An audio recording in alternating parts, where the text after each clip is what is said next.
Salam Mələkəm qardaş. Valla ciyərim suzdan yanır. Su tapa bilmirəm, dükan zad yoxdur buralarda. Bəlkə su verərsən bir stəkan. Su yoxdur, amma əla ayranım var.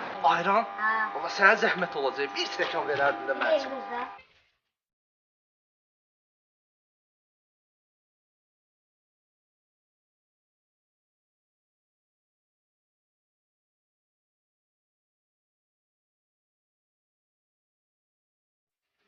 Sən birini də gətir. Valla sənə zəhmət olar.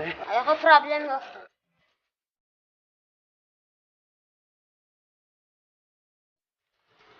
Buyur qala. Çox sağ ol qardaş. Qalaş, sən bir dənə də gətir. Valla əziyyət olar. Heç olmasa evdəkilərə də biraz qalsın da. Yox, ay qalaş, içinə sıçan düşmüşdü. Hə? Onsuz da tullayacaqdı o.